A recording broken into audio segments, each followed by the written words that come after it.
याद है जब आप एक बच्चे थे और आपको किसी पर क्रश था? आपको उनके घर के पास से गुजरने या उनको फ़ोन मिलाकर लाइन काटने से एक रोमांच मिलता था। ऐसा ज़्यादातर लड़कियां ही करती थीं। मुझे भी कुछ ऐसी ही मिली जो मेरे घर के पास से गुजरती थी और फिर फ़ोन करके फ़ोन काट देती थी।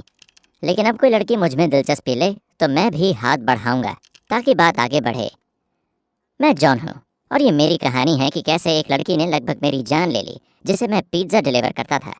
ये एक रात शुरू हुआ जब हमारे काम के अंतिम घंटे के दौरान एक ऑर्डर आया। ये मेरी आखिरी डिलीवरी थी और थोड़ा ही ड्राइव तो करना था, तो मुझे कोई फ़र्क नहीं पड़ा। मैंने डिलीवरी एड्रेस पर गाड़ी को रोका और दरवाज़ा खटखटाया। एक बहुत मोटी महिला ने दरवाज़ा खोला। उसमें से ऐसी गंध आ रही थी जैसे कि वो वर्षों से नहाई नहीं थी।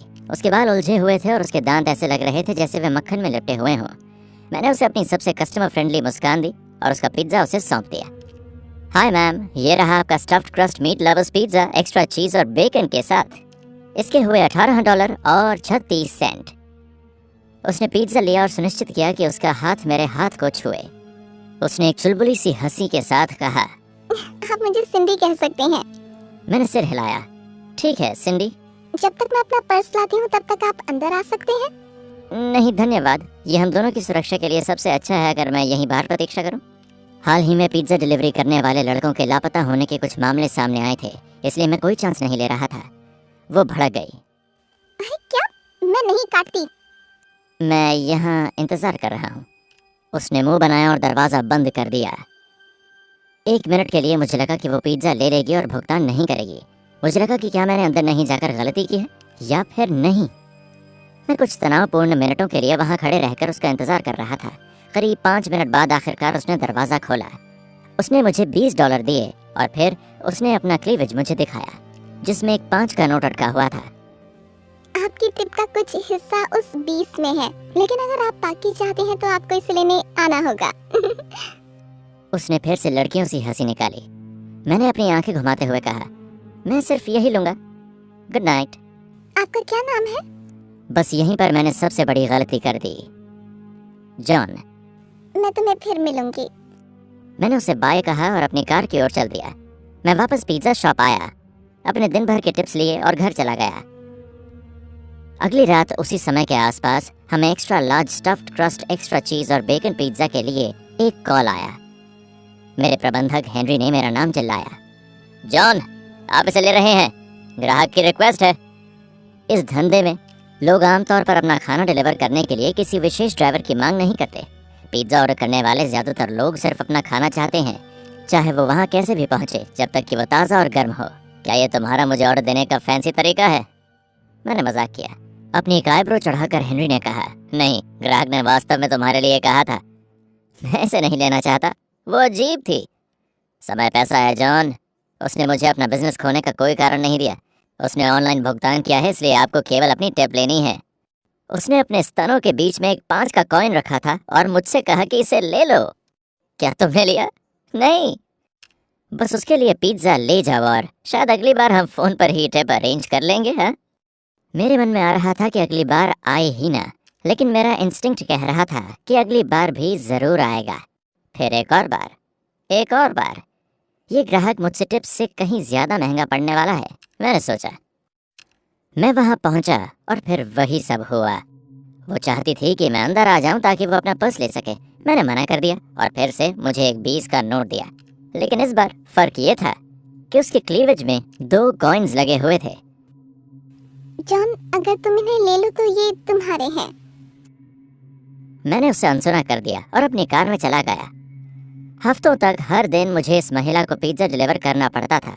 मुझे एहसास हुआ कि ये कभी ख़त्म होने वाला नहीं था। उस दिन सिंडी के पास उसके क्लीवेज में एक $100 का बिल था और जब मैंने ध्यान से उसे देखा तो उस पर पिज़्ज़ा क्रम्स और सॉस लगे हुए थे, जो शायद उसी समय से थे जब मैंने उसे पिज़्ज़ा देना शुरू किया। बिल पर कुछ पीला अवशेष भी था, जैसे कि वो उसे फ्लॉस की तरह इस्तेमाल कर रही हो। मैंने अपने जीवन में कभी भी $100 को अस्वीकार नहीं किया, लेकिन उस रात मैंने किया। मुझे क्या पता था कि वो मुझे किसी न किसी तरह से ज़बरदस्ती लेने के लिए मजबूर कर देगी। सिंडी ने मेरा चेहरा पकड़ लिया और उसे अपने स्तनों के बीच दबा लिया। उसने मुझे सभी टुकड़ों और सॉस को चाटने के लिए कहा। मैंने मना कर दिया तो उसने मुझे घूंसा मारकर बेहोश कर दिया। मुझे कोई अंदाज़ा नहीं था कि जब मैं आखिरकार उठा तो कितना समय बीत गया। मेरे मुंह पर टेप लगा हुआ था और मेरे हाथ और पैर एक साथ बंधे हुए थे। यहाँ अंधेरा और ठंड थी और मौत की तरह बदबू आ रही थी। अचानक मैंने जंग लगे दरवाजे की चरमराहट और भारी कदमों की आहट सुनी। बाप रे, मैं एक तहखाने में था।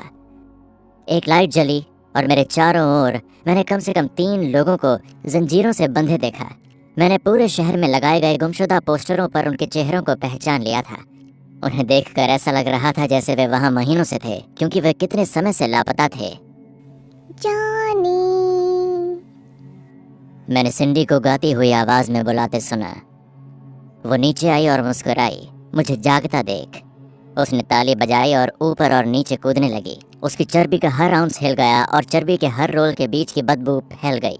गंध इतनी तीव्र थी कि मेरा जी घबरा गया। सिंडी आई और मेरे मुंह से खींचकर टेप निकाल दी। जॉनी, मैं बस चाहती हूँ कि तुम मेरी एक कल्पना को पूरा करो। मैं सिर्फ एक पिज्जा डिलीवरी बॉय के साथ सेक्स करना चाहती हूँ, प्लीज। पागल कुतिया, मुझे जाने दो। उसने मुझे थप्पड़ मारा और मेरा सिर पकड़कर मुझे दूसरे लड़कों की ओर देखने के लिए मजबूर किया। उन्हें देखा? उन्होंने मेरी कल्पना को पूरा करने से इनकार कर दिया।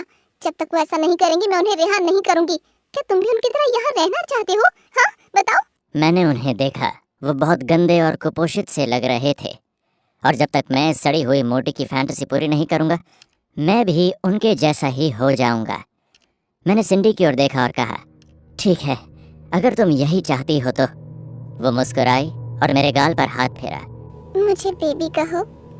हाँ बेबी, चलो अपने सभी बेतहाशा सपनों को साकार करते हैं। सौभाग्य से उसने मुझ पर विश्वास किया और मुझे बांधने वाली जिप टाइज को काट दिया। उसने दूसरे लोगों की ओर देखा और कहा, ये देखा, घर जाना इतना आसान है, समझे तुम? हम ऊपर तक उसके बेडरूम में गए, जहाँ कॉकरोच ही कॉकरोच भरे हुए थे और बिल्ली के पेशाब से भरा एक गद्दा था। उसने मेरा चेहरा पकड़ लिया और मुझे बुरी तरह चूमा। उसकी सांसें ऐसी थीं जैसे किसी ने एस्ट्रे की गंदगी पी ली हो। बेबी, मैं वास्तव में प्यासा हूँ। क्या मुझे एक गिलास पानी मिल सकता है ताकि मैं अपना बेस्ट तुम्हें दे सकूं? तुम्हारे लिए कुछ भी, जॉनी। वो कमरे के बाहर जाते जाते मुड़ी और कहा, मेरे साथ आओ। बिल्कुल। तेजी से सोचते हुए जैसे ही हम सीढ़ियों पर पहुंचे, मैंने अपनी ताकत का इस्तेमाल किया और उसे सीढ़ियों से नीचे जितनी जोर से धकेल सकता था धकेल दिया। उसका शरीर लड़खड़ा गया और नीचे फिसलते हुए उसकी गर्दन टूट गई, जिससे उसकी तुरंत मौत हो गई। मैंने अपनी हिम्मत इकट्ठा की और अपनी कार की ओर भागा, जहां मैंने बेवकूफ़ी से अपना फ़ोन छोड़ दिया था, और पुलिस को फ़ोन किया। अन्य लोगों को बचा लिया गया। मुझ पर कोई आपराधिक आरोप नहीं लगाया गया, क्योंकि मेरा उससे सीढ़ियों से नीचे धकेलना आत्मरक्षा था। ये पता चला कि सिंडी एक महिला थी जिसने अपने पति को मार डाला था, जो पिज्जा डिलीवरी ड्राइवर था। वो फिर से उस जुड़ाव को महसूस करना चाहती थी। मैं अभी भी पिज्जा